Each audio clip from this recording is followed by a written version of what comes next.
2 years had passed since Amet watched that carriage roll through the iron gates of Thorngate Manor, and she was in the stable yard, saddled on Sable's back for the very first time, when Druce came running across the gravel with his cap in his hand and his face the color of cold ash. "There's a carriage on the drive, miss," he said, breathing hard. "Two of them, and they are not from Vienna." Sable shifted beneath the saddle. Amet held the rein steady and turned toward the gates. The Coville crest was on the first carriage door, but it was a second carriage that made her stomach drop, bearing a crest she had never seen before, a blackbird above a Latin seal, moving fast and heavy up the drive like something that had already decided how this visit would end. She had built something real inside these walls.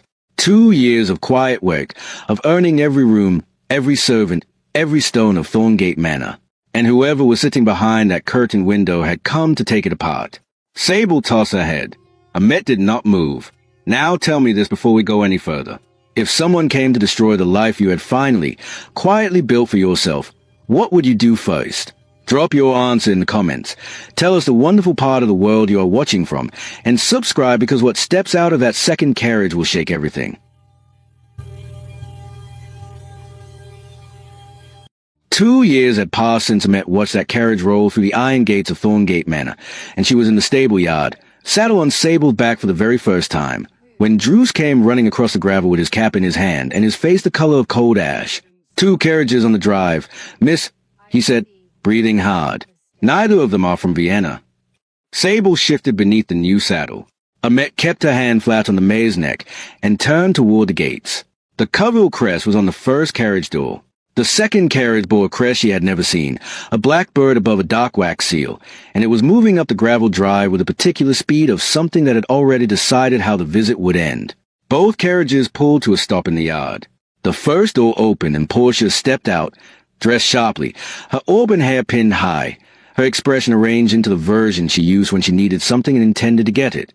The second door opened and a man stepped out that Amet did not recognize. He was perhaps 50, broad across the shoulders, with a pale, heavy face and small eyes that moved across the yard quickly, cataloging everything.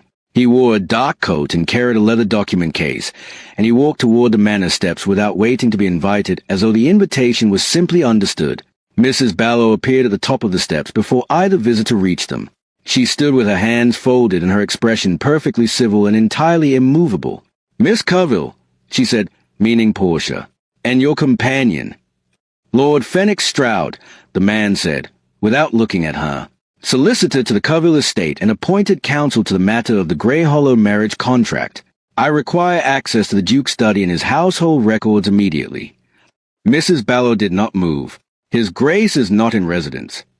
"I am aware of that," Stroud said. "I am not here for His Grace."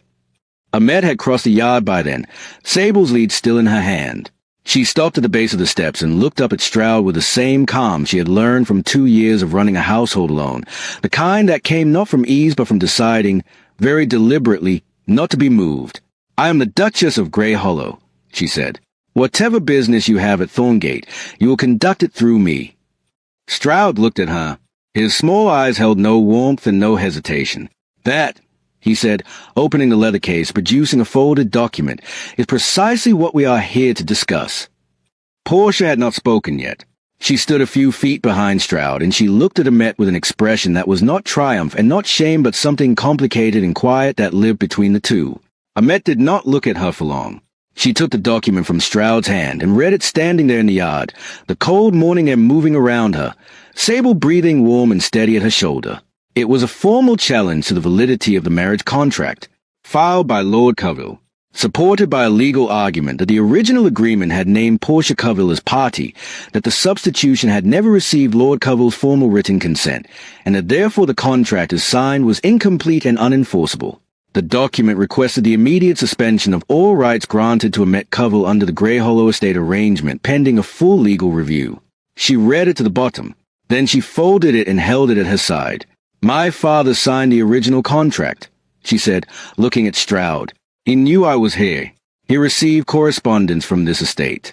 He accepted 2 years of resolved debt payments without returning a single one. Lord Coville contends he was not fully informed of the nature of the substitution at the time," Stroud said. "He is now seeking proper remedy. He is seeking to undo a settled arrangement because it no longer serves him," Amet said. Stroud said nothing. That silence was its own kind of answer. Mrs. Ballow stepped forward and opened the manor door. "You may wait in the entrance hall, Mr. Stroud. I will have tea sent."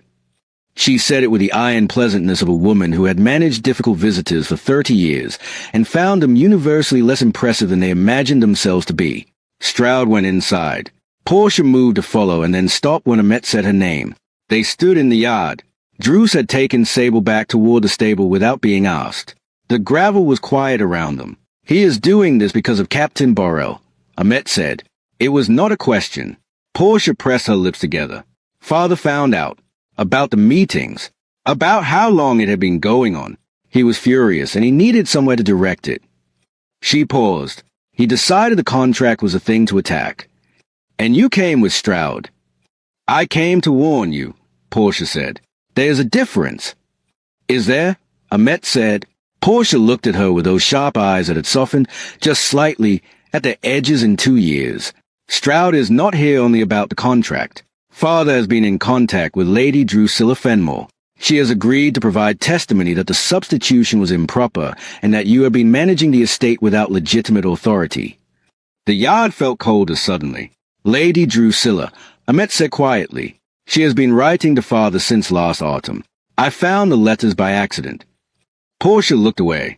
"I did not come here as his ally, Annette. I came because what he is doing is wrong, and because I owe you at least the truth when it cost me something to give it." Annette stood with that for a moment. The morning light was pale and thin across the gravel. Somewhere inside the manor, a clock ticked. "Go inside," Annette said finally. "Tell Mrs. Bellow to put you in the west sitting room, away from Stroud. I need to think." Portia nodded and went. Annette stood alone in the yard and looked at the iron gates at the end of the long oak-lined drive. She spent 2 years here.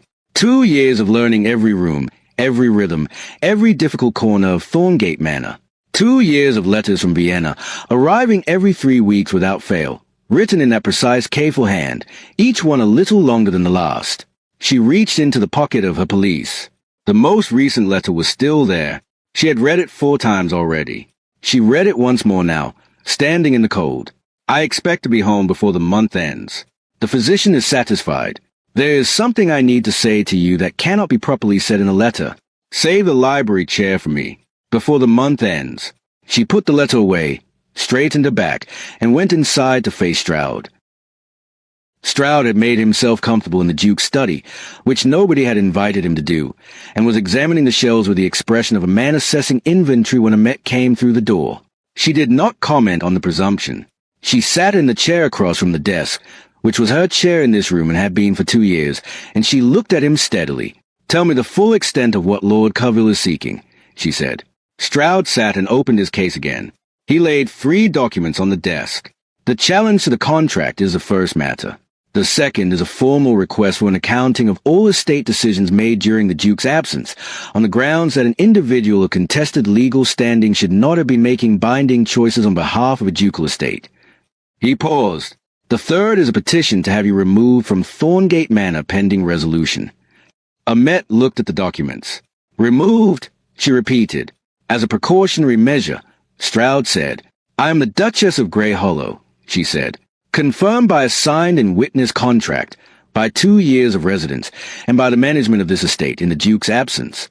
You would need considerably more than a petition from a debt-ridden lord with personal grievances to remove me from this house." Stroud's small eyes narrowed slightly. "Lord Coville has secured the support of Lady Drusilla Fenmore, who is prepared to state formally that the circumstances of the original contract were irregular and that she raised objections at the time." "Lady Drusilla raised no such objections," Annette said. "She was present at Thorngate during the period in question, and she said nothing to the Duke or to his solicitor. Mr. Hatch will confirm this." "Mr. Hatch is a Duke's solicitor," Stroud said. "His testimony would naturally favor the Duke's position." "Then it is fortunate," Annette said, "that the truth happens to coincide with the Duke's position." Stroud looked at her with a new expression, not respect exactly, but the recalibration of a man who had expected less resistance. He gathered the documents and tapped them straight against the desk. "I will need to remain at Thorngate for 2 days while I complete my review. I will require access to the household records and the estate accounts." "You will have access to what the law entitles you to review," Annette said. Mrs. Ballow will arrange a guest room. You will not have access to the Duke's private correspondence or his personal study materials.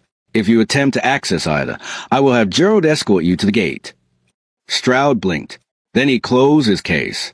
"You are very composed for someone in a precarious position, Miss Coville."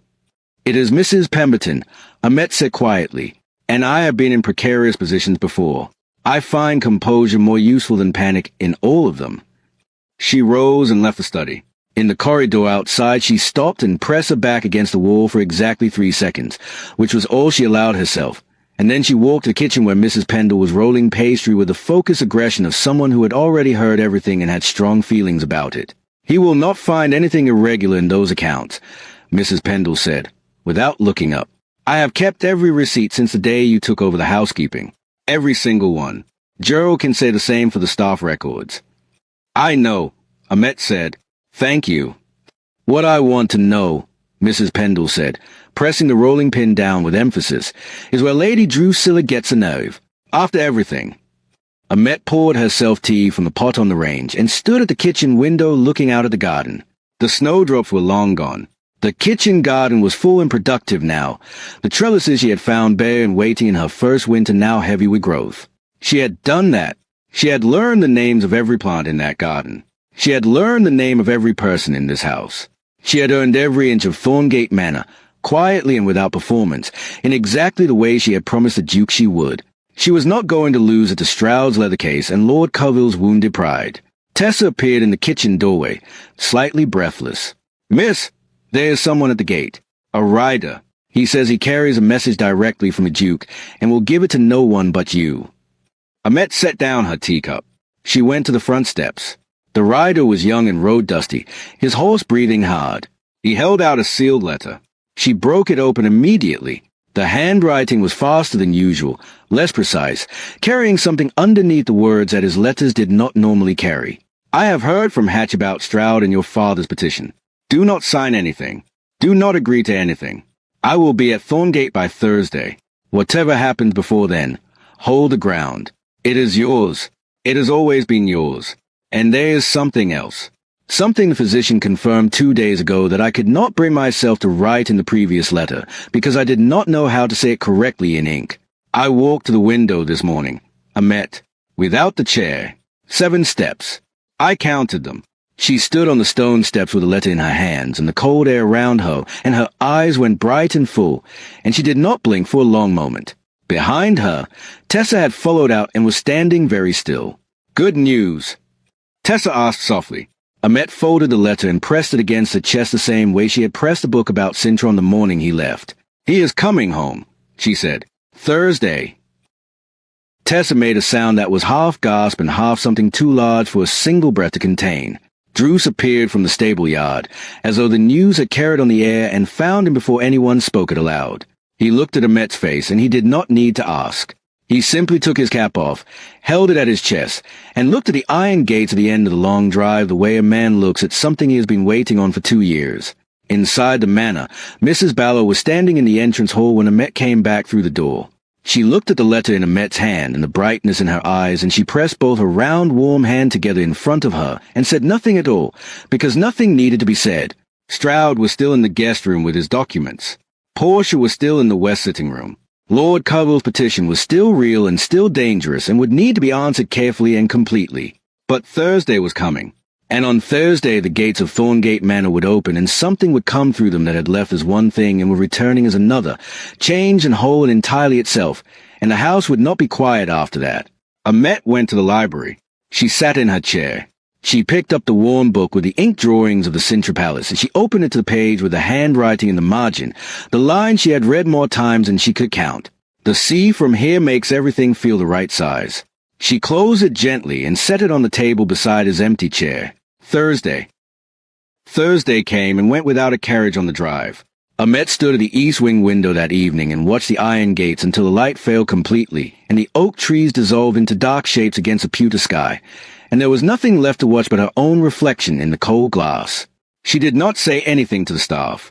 She did not pace or wring her hands or allow her expression to do anything that would cause Mrs. Ballow to hover with that particular look of worried tenderness that was harder to bear than silence. She went to dinner, ate what was set before her, answered every question put to her with the correct answer, and excused herself at a reasonable hour. She did not sleep.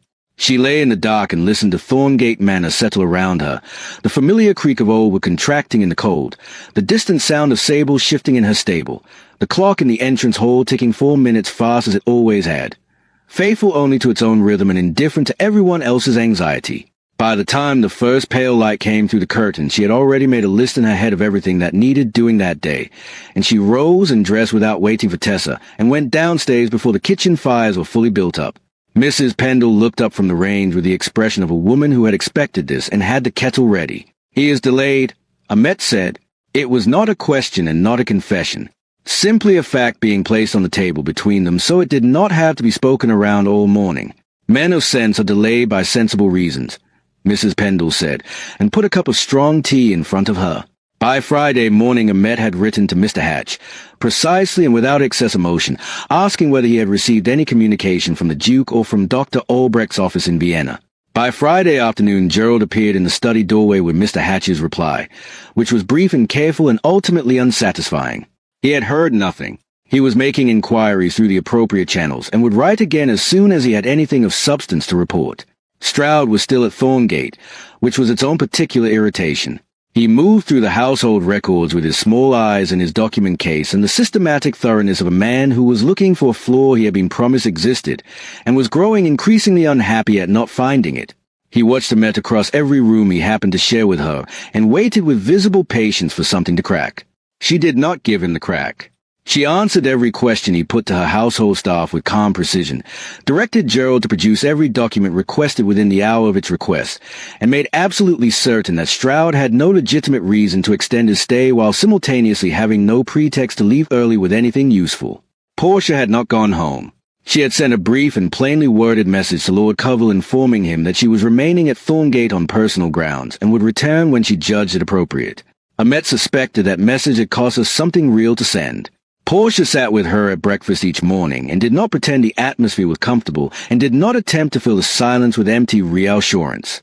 She simply sat there, present and quiet, which was more useful than anything elaborate would have been. On Saturday morning the letter from Vienna arrived.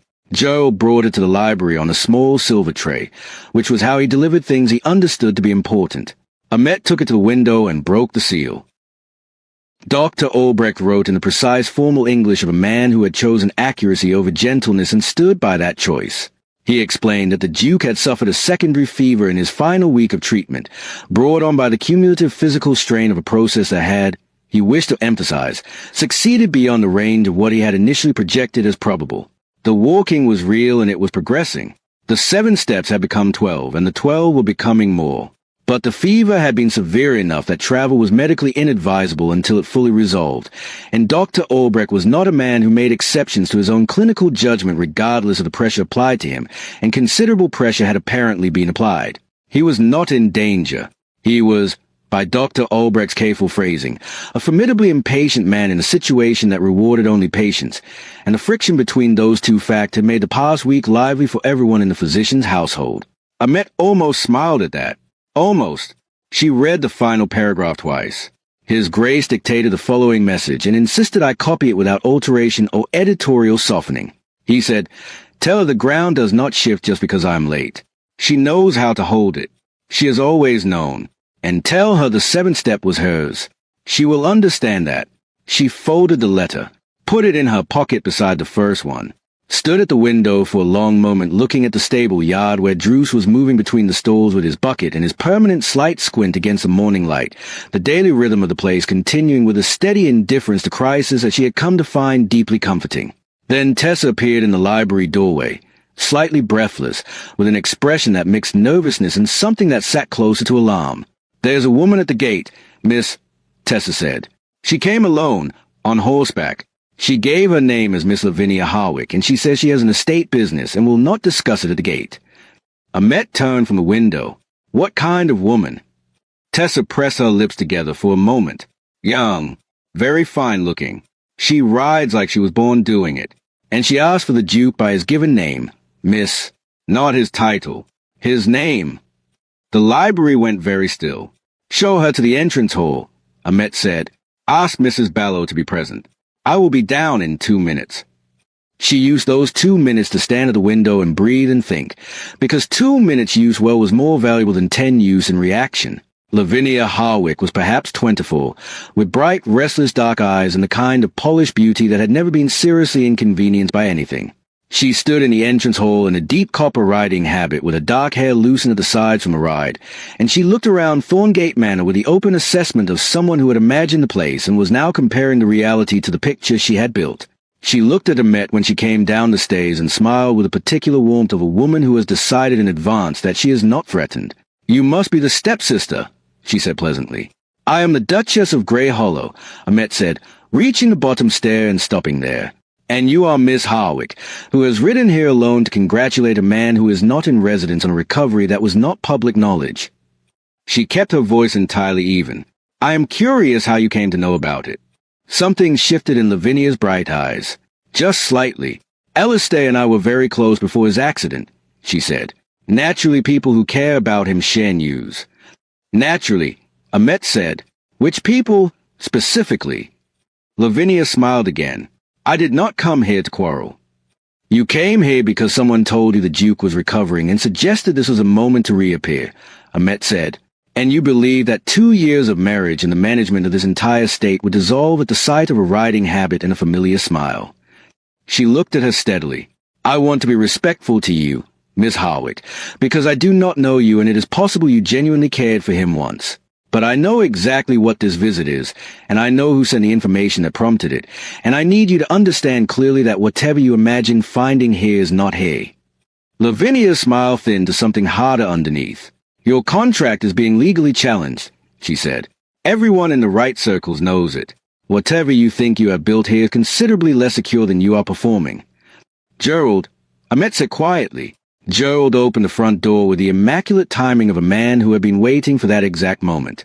Lavinia Harwick looked at the open door, then back at Amet, then at Mrs. Ballow standing at the stairs with her hands folded and her expression a perfect image of professional serenity. She looked around the entrance hall one more time, at the portraits, at the dark wood, at the chandelier, the way a person looks at a place they are being asked to leave and are not yet ready to admit they never belonged in. Then she left. Amet stood in the entrance hall until the hoofbeats on the gravel faded entirely. Then she turned and found Portia at the top of the stairs, watching her with an expression that was completely unguarded, which on Portia's face was something close to extraordinary. "Where did you learn to do that?" Portia said softly. "From spending 22 years in a house where nobody did it for me," Amet said, and went back to the study. But later, in the dark, she lay awake and turned one sentence over carefully. "Whoever provided it to you." The Duke's recovery was known only to the household, to Portia, to Mr. Hatch, and to Stroud. Mr. Hatch was entirely trustworthy. The household staff would not have spoken. Portia had come to warn her, not to harm her, which left Stroud. She sat up in the dark and thought about that for a very long time.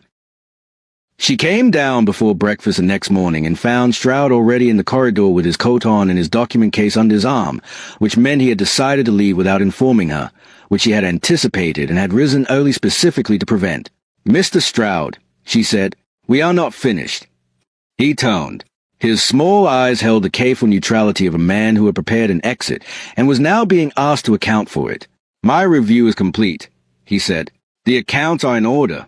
I will report as much to Lord Coville." "That is not why I am stopping you," Amet said. "Sit down."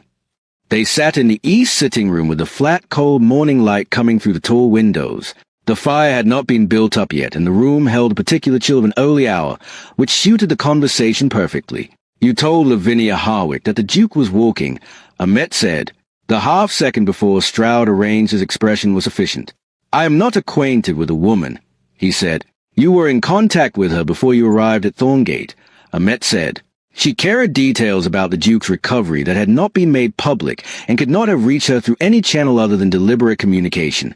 She arrived the day after you began your review, which means she was sent for while you were already here, so that the legal challenge in her personal appearance would arrive from 2 directions simultaneously and create the impression of a situation already lost." Amet looked at him steadily. "That is a coordinated effort, Mr. Stroud. It is not a coincidence, and it is not a misunderstanding." Stroud was quiet for a long moment. "I act on behalf of the Coville estate," he said carefully. Did Lady Drusilla Fenmore fund his visit independently or in coordination with Lord Covell? Ahmet said. Another long pause. Longer this time. The kind of pause that answers a question without technically answering the question. I thought so, Ahmet said. She leaned forward slightly in her chair.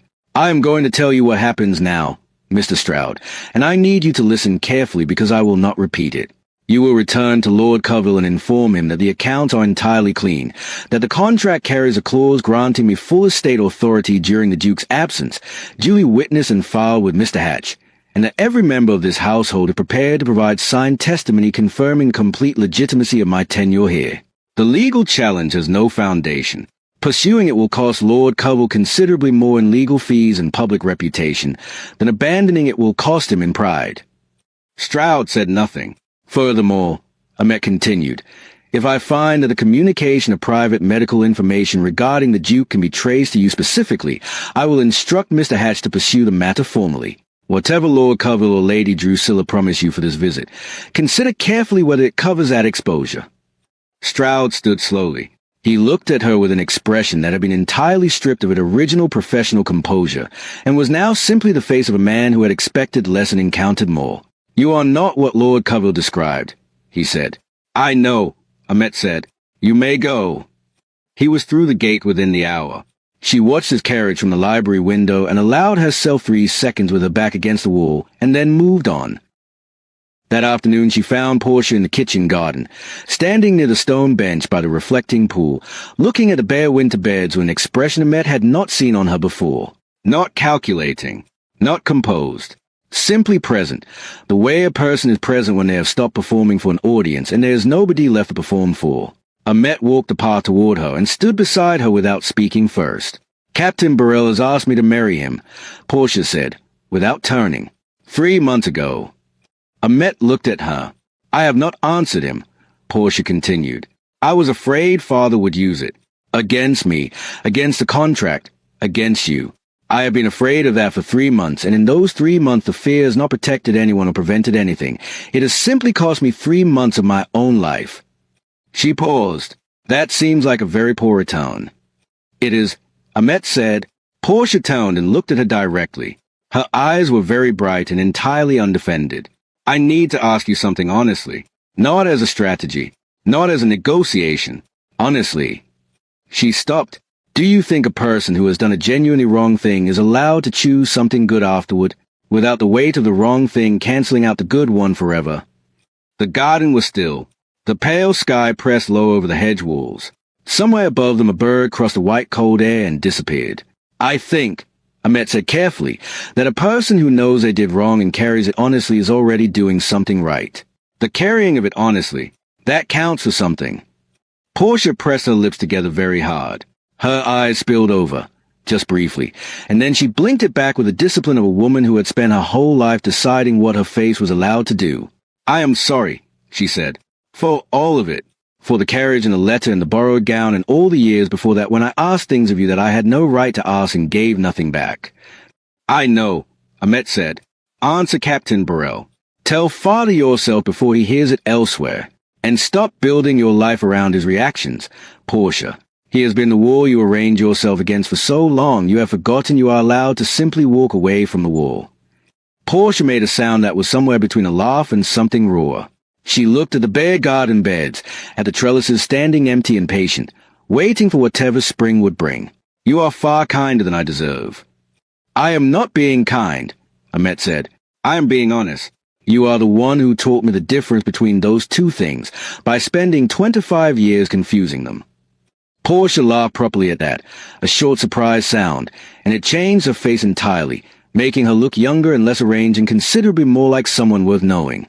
They walked back to the house together in a silence that was, for the first time between them, entirely easy. That evening the house settled into its rhythms, and Ahmet sat in the library with the fire burning well, and both letters in her pocket and the Sintra book in her hands.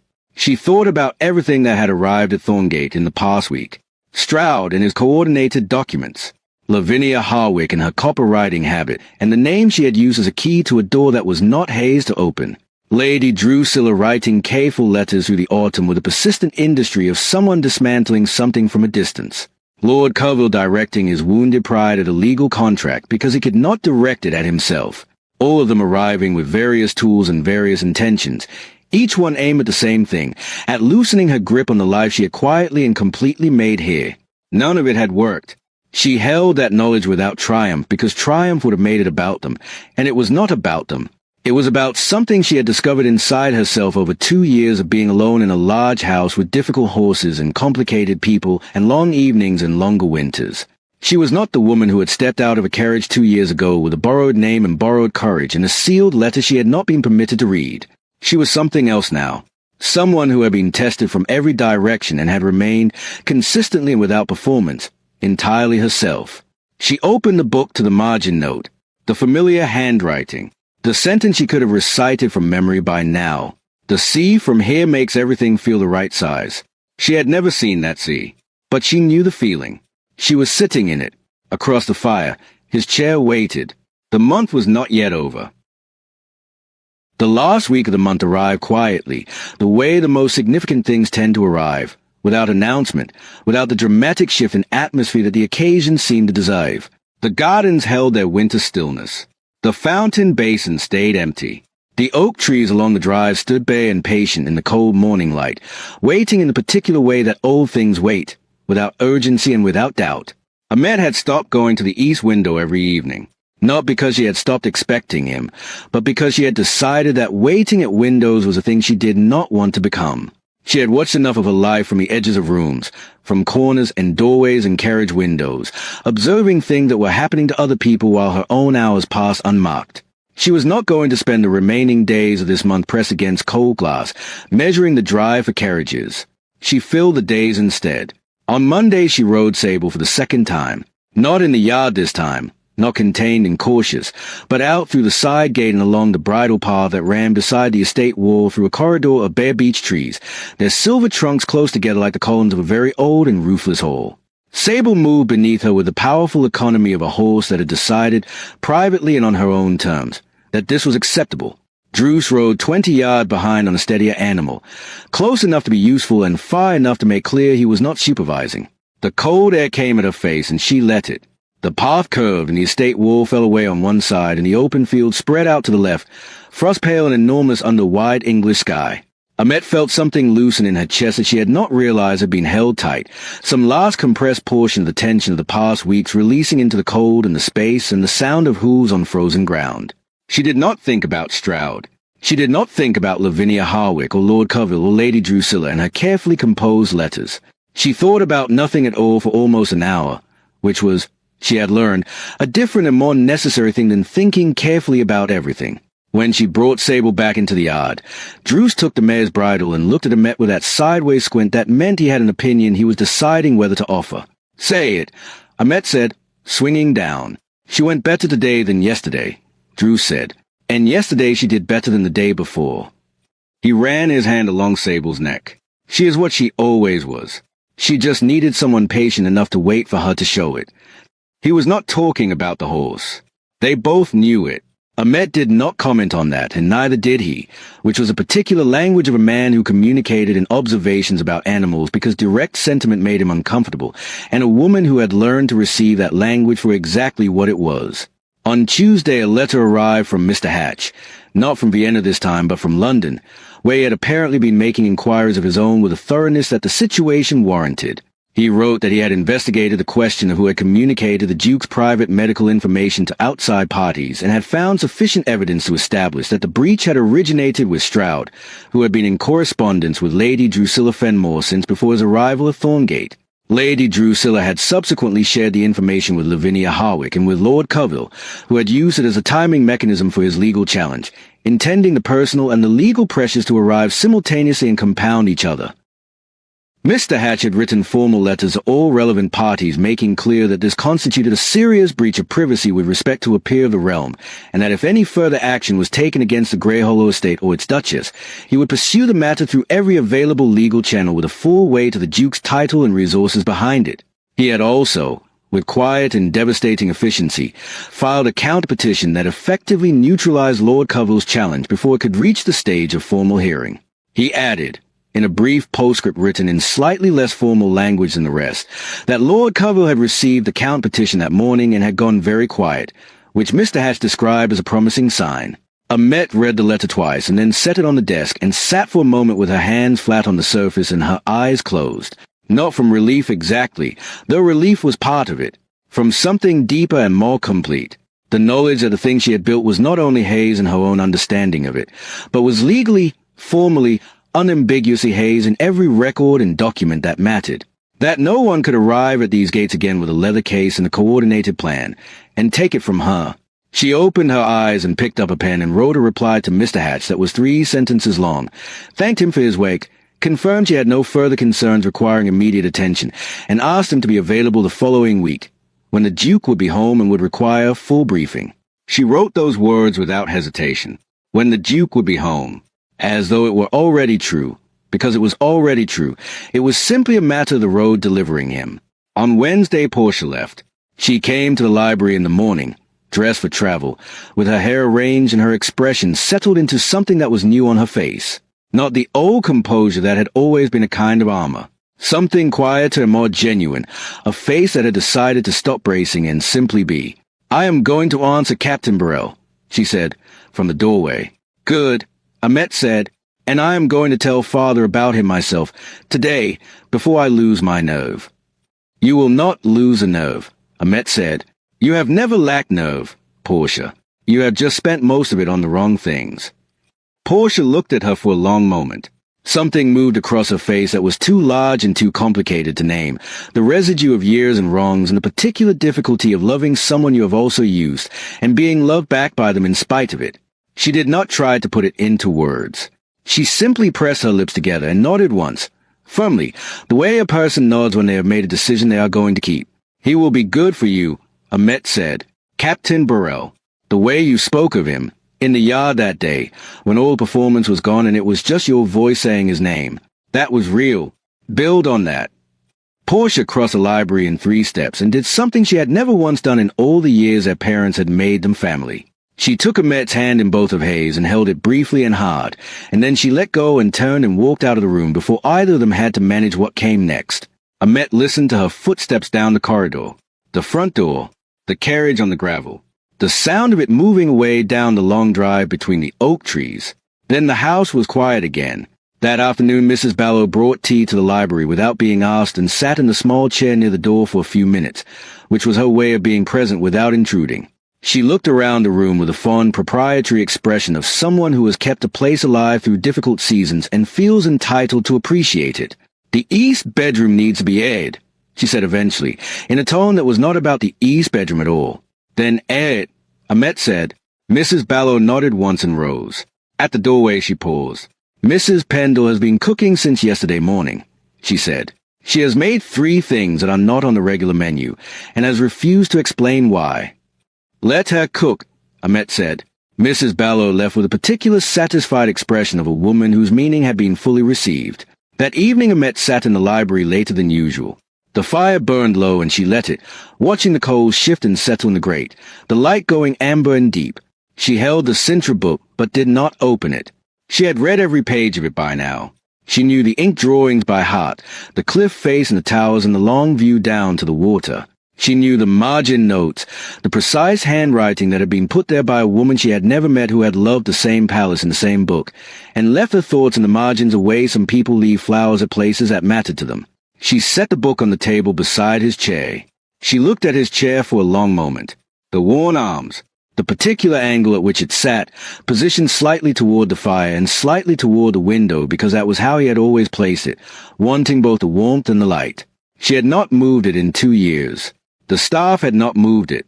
It had stayed exactly where he had left it, holding its angle between the fire and the window, waiting with the patient certainty of something that knows it belongs somewhere. She went to bed. She slept. She was in the kitchen garden when she heard it. Not the bell at the gate, though that came a moment later. The sound she heard first was Sable, from the stable across the yard, a single sharp call, loud and sudden, the way a horse calls when it recognizes something that has been absent and is now present again. Ahmet straightened from the rosemary bed where she had been working with her hands in the cold soil and stood very still. Then the gate bell rang. Then she heard Drew's voice, loud and entirely undone of its usual gruffness, calling something across the yard that she could not make out because she was already moving, pulling the garden glove from her hands as she went, crossing the kitchen garden path and through the gate in the wall and into the stable yard where Drews was standing at the far end near the main gate with his cap in both hands and his face doing something it had not done in 4 years. The carriage was coming through the iron gates. It was not a fast carriage. It was moving with the carefully measured pace of a driver who had been instructed to avoid ruts and sudden stops, which told her that the physician's caution had traveled with him even on the road. Behind it came a second, smaller carriage carrying luggage and 2 manservants. Ahmet stood in the middle of the stable yard, and did not move. She was aware of Mrs. Ballow appearing at the kitchen door behind her, of Tessa somewhere on the steps, of Gerald taking his position at the front entrance with his white gloves and his immaculate livery and his face showing, for perhaps the first time in Ahmet's knowledge of him, a crack of something genuine beneath the professional surface, of Mrs. Pendle appearing at the kitchen window with flour on her hands and pressing one palm flat against the glass, of Druce, still holding his cap, still standing at the gate as the carriage rolled past him. The carriage stopped in the yard. The door opened. The step was placed by a manservant, and then a boot appeared on it, dark leather, polished, and below the boot a foot met the gravel of Thorngate Manor under its own power, and then a second foot, and then Alistair Pemberton, Duke of Grey Hollow, stepped down from the carriage and stood in his own yard for the first time in 2 years, upright and steady, leaning on a dark walking stick that he carried with the air of a man who intended to need it for a limited time, and was already making plans to dispense with it. He was thinner than when he left. The fever had taken something from his face that the months of recovery had not fully returned, leaving him sharper at the jaw and more angular at the temples. His black hair was slightly longer than he wore it, swept back from his face. His black eyes found her immediately across the yard, with a directness she had known from their very first morning in the study, the gaze that gave nothing away except complete and undivided attention. He was walking toward her, not quickly, not with the easy confidence of a man in full health, with the careful, deliberate, entirely real steps of a man who had counted every one of them since the first 7, and was counting these now, not because he needed to, but because each one still meant something it would take a long time to stop meaning. Ahmet did not move toward him. She let him cross the yard. She understood, without having to reason about it, that this was something he needed to do on his own terms and at his own pace, and with no one rushing to meet him halfway in a way that would diminish the distance he was covering. He stopped in front of her. He was taller than she had registered in the library evenings, standing fully upright. Or perhaps she had registered it and simply filed it away among the other things she had been quietly collecting about him. His black eyes looked at her with the expression she had learned to read over 6 weeks of evenings and 2 years of letters, the expression that lived beneath the controlled surface, the one that was not managed or performed or offered to anyone else. "You are still here," he said. "I told you I would be," she said. "You did." He looked around the yard slowly, at Druce, who was gripping his cap with both hands and making no attempt to disguise that his eyes were bright, at the stable, where Sable's dark head was visible above the door, watching the scene with an expression of restrained but genuine interest, at the manor itself, rising behind Ahmet, its grey stone and its tall windows and a particular quality of ancient certainty. Something moved across his face. Not the almost smile she had collected from the library evenings, or the single unexpected laugh on the morning of his departure. Something larger and quieter and considerably harder to look at directly. "Hatch wrote to me," he said, "about Stroud, about your father's petition, about the woman who came on horseback." Mr. Hatch resolved the legal matter, Ahmet said, and the woman on horseback was shown to the gate. "I know," he said. "He told me in some detail." He paused. "He also told me," and I am quoting him because the phrasing was unusually expressive for a man of his temperament, "that you conducted yourself throughout with remarkable composure and what he described as an entire absence of self-pity, which he found, and again I am quoting directly, both impressive and slightly unnerving." Ahmet looked at him. "Mr. Hatch said that." "He did. I believe it constitutes the warmest review he has ever given anyone." His voice had something running beneath its usual precision, something that the letters had been carrying for months but that she was only now hearing fully, because letters were letters and this was his voice in the cold air of the yard she had been standing in alone for 2 years. "Lady Drusilla wrote to me as well," he said. "Ahmet waited. 3 weeks ago, after Hatch sent his formal letters." He looked toward the gates. "She wrote to tell me that she had made a mistake. that she had acted out of old habit and old fear, and that she was aware to cause damage she did not fully anticipate. He paused. She asked me to tell you that she was wrong about what protection means. She said that? Ahmet said quietly. She is not a woman who apologizes easily, he said. It cost her something to write it. I thought you should know. Ahmet looked at the gates. She thought about Lady Drusilla and her sharp, pale features and the 4 years she had spent organizing her importance around keeping this man safe from Hope. She thought about what it must have taken to sit down and write that letter. Thank you for telling me, she said. He was quiet for a moment. Then he reached into the breast pocket of his traveling coat and produced a small folded paper, worn at the creases from being opened and refolded many times. He held it toward her. She took it and opened it. It was a sketch, done in ink, in a hand she did not recognize, on the thin paper of a physician's notebook. It showed a window, and outside the window a long view of rooftops, and beyond the rooftops a pale shimmer that was water, the Danube catching light, she thought, or perhaps some smaller river that ran through the streets of Vienna. In the bottom corner, in handwriting she knew very well, were 7 marks. 7 small straight lines, like a man counting. She looked up at him. The physician's assistant drew it. He said, on the morning of the 7th step, I was standing at the window when it happened. I had been trying for 3 days. He looked at the sketch in her hands.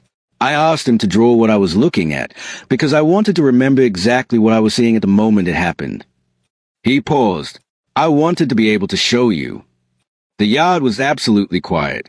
Behind her she was aware of Mrs. Ballow and Tessa and Gerald and Mrs. Pendle and Druce, all of them holding collective stillness that had the quality of people trying very hard not to be present in a moment they also very much wanted to witness. I counted them, she said softly. In the letters, every time you wrote that there were more. I know, he said. I wrote them for you to count. She folded the sketch carefully along its existing creases and held it in both hands. The cold air moved between them. Overhead a cloud crossed the pale winter sun, and the yard went briefly dim and then bright again. There is something I said I would tell you in person, he said. Something I could not say in a letter. I remember, she said. He looked at her directly, with that gaze that had always given her complete attention and nothing else, and now gave her something more.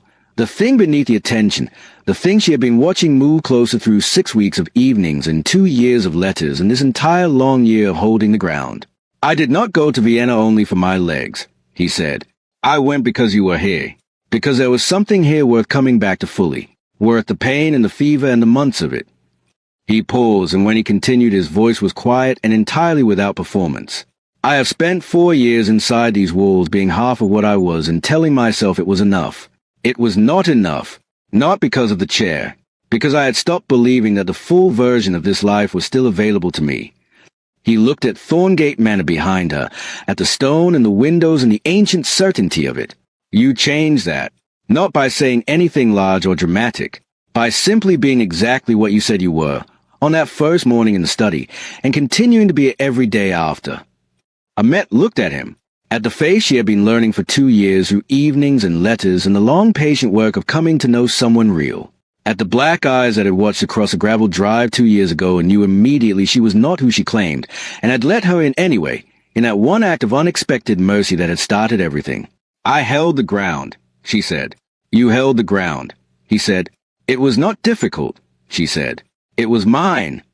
Something broke open in his face then, quietly and completely, the last managed layer of it, and what was underneath was simply a man standing in his own yard in the winter light. Home, looking at the woman who had kept it for him. He offered her his free arm. She took it. They walked together toward the steps of Thorngate Manor, slowly and without hurry, his steps careful and deliberate and real, Hayes matching them exactly, across the gravel that crunched beneath their feet in the cold morning air.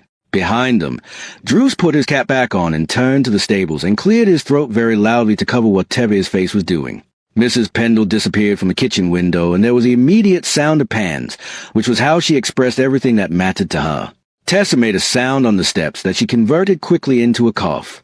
Gerald held the front door open with his white-gloved hands and the perfectly composed expression of a man who had not, absolutely not, been moved in any way, and whose eyes were entirely dry. Mrs. Ballow stood at the top of the steps as they came up toward her. She looked at the Duke and at Amet and at the two of them together, and her round, warm face did the thing it always did when she felt something deeply, the deep smile lines deepening further, the kind black eyes going bright, the expression of a woman who had kept this house breathing through 4 hard years and was now seeing the reason it had been worth keeping. She said nothing. She simply stepped aside and let them in. The entrance hall was warm. The chandelier was lit. The portraits of the Pemberton ancestors looked down from the walls with their collective expression of certainty, and for the first time since Amet had arrived at Thorngate Manor on a cold evening 2 years ago with a borrowed name and a sealed letter and a heart hammering behind her ribs, she looked back at them without feeling like a visitor. The clock in the entrance hall ticked. 4 minutes fast, as it always had, faithful to its own rhythm, indifferent to correctness. The Duke looked up at the portraits, and then at the clock, and then at Amet beside him. "The clock," he said. "4 minutes fast," she said. "It has always been. I never corrected it." "No," he said. "Neither did I." He looked at it for a moment. "I think I would like to leave it as it is." "So would I," she said. They went into the library together. The fire was already built up, because Mrs. Bellow had arranged it without being asked, as she arranged all things that needed arranging. The 2 chairs sat on either side of the hearth, angled toward each other and toward the fire, and on the small table between them the worn Sintra book sat where Amet had left it the night before. He saw it immediately. He crossed to his chair and sat, and reached out and picked it up, and held it in both hands for a moment in the way you hold something you have not touched in a long time but have thought about constantly. He turned it over. He opened it to the margin note, the handwriting that had been there since before either of them was born. He looked at it for a long time. "She went there once," he said quietly. "My mother, before I was born. She said it was the only time in her life that everything felt proportionate." He turned the page gently. "I always meant to go." "We will go," Amet said. It came out simply and without drama, a plain statement of future fact, and it landed in the room as exactly that. He looked at her across the fire. "Yes," he said, "we will." Outside, the oak trees stood along the long drive in their bare winter patience. The iron gates held the end of the road where the world began. The fountain basin waited for spring, and in the stable yard Sable moved in her stall with the settled quiet of a horse that is no longer at war with where she is. The clock in the entrance hall ticked on, 4 minutes fast, measuring time in its own particular way. And in the library of Thorngate Manor, on either side of fire that burned warm and steady, 2 people who had each come to this place by difficult roads and unexpected turns sat together in the particular silence of those who have found, against considerable odds and through considerable weather, exactly where they belong.